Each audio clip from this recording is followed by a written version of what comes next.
So from Turkey to Thailand, where the opposition is celebrating a stunning election win this morning, people in that country have voted resoundingly for change, rejecting the military-backed government that has ruled since 2014. Salima Shivji has those details. It's really hard to overstate just how big this is for a country like Thailand that has been lurching from military coup to another military coup for the last couple of decades. The last coup in 2014 really was led by the former army chief who was the incumbent prime minister in this election here. But this, from voters, is a decisive rejection, not just of him, but of Thailand's military-backed establishment, basically a damning indictment of the last nearly decade of military rule. This is a huge win for two opposition parties, voters really backing them in a major way.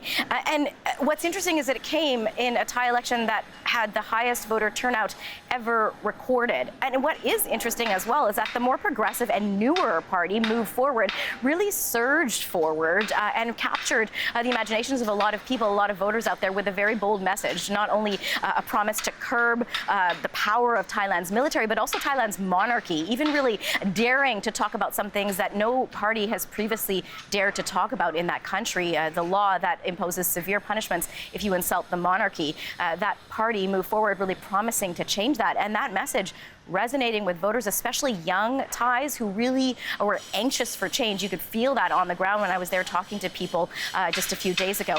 Here is what the leader of the Move Forward party had to say about why he thinks those opposition parties have done so well. The sentiment of the era has changed, and it's right. It was the right timing that people have been through enough of lost decade in the past decade, and today is a new day, and hopefully it's full of bright sunshine of hope going forward.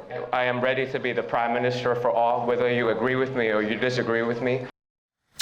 So interesting, Salima, you mentioned the voters' strong support for two opposition parties. How does that work then? What's next for the formation of Thailand's new government? Yeah, that's the thing. The two major opposition parties winning big, Move Forward first, and the one that was considered the frontrunner, Pheu actually coming in second. They were considered the heavy favorites. They're a long-established opposition party, somewhat polarizing as well, but really quite popular.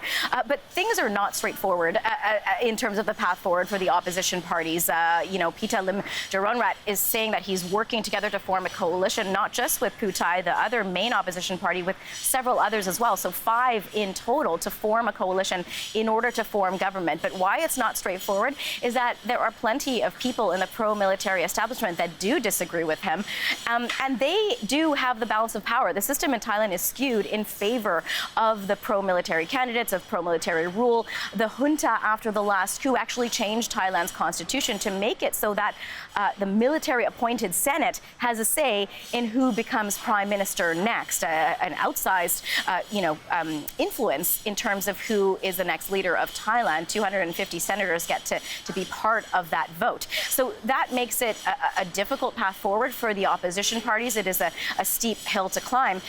And so there is a bit of uncertainty. There's a fears of perhaps interference. And here is what one expert had to say basically on voter, what the voters say. And in terms of party dissolution, a previous incarnation of the Move Forward party was actually disbanded by the courts. Take a listen to this expert.